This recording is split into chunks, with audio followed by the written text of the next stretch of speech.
This is when most Christian churches, or this is what most Christian churches refer to as the time of invitation. This is when we talk to people about becoming Christians, being restored, whatever. And I was thinking about that tonight.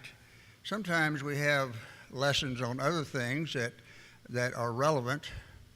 Brother Elsie last week had one on suffering, and that's relevant because suffering oftentimes leads to an end. So that's certainly relevant. But I was looking tonight, and Ecclesiastes, the 3rd chapter, the wise man said that there is a time for everything under the sun. There's a time for every purpose under heaven. And this has been on my mind quite a bit this week because time is a fleeting thing. When I shook hands with Bob Orr Sunday before last, I didn't know that was the last time.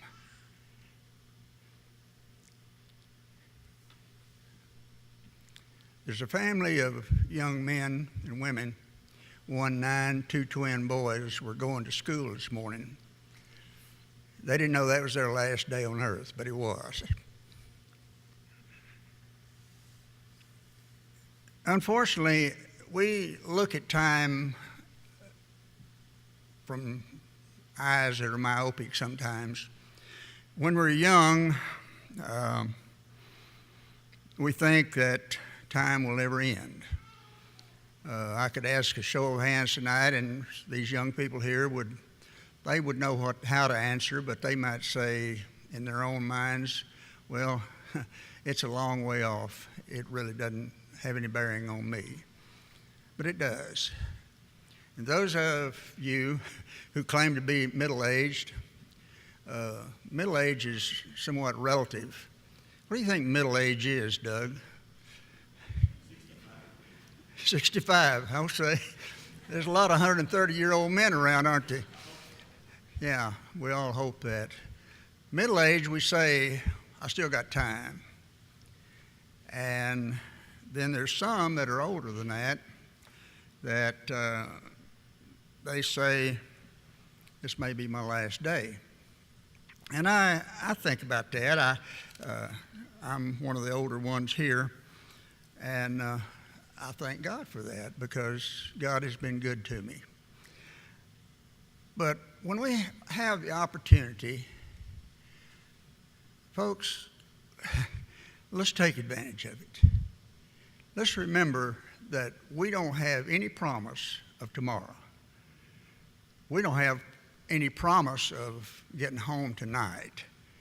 If you listen to the traffic reports on days like today, it's just one wreck after another. We were coming back from Fort Worth this afternoon. There was a car that had, right before our eyes, just left the road, piled up into the embankment over there, driving too fast, wasn't thinking, probably looking on a cell phone. But there's something that we just need to take into account. Now, you've heard, if you've been here very much, you've heard the invitation. You've heard the things that we need to do. We have to hear the Word. We have to believe the Word, confess the Word, confess Jesus, be baptized into Christ. And those are things that we know. But is there anybody here tonight that hasn't done that? Is there anybody here tonight that is out of duty, that needs to be restored to his first love? We have some promises in God's Word that I'm afraid sometimes we take for granted. And I was looking in an old Bible of mine today, and it's the regular King James. In 1 Peter, the 1st chapter, Peter by inspiration says in verses 9 and 10. Receiving, and this is after he had spoken to the brethren. These are people that had been persecuted, that had been scattered about, and he was writing to encourage them and build them up and to acknowledge them and to encourage them even more.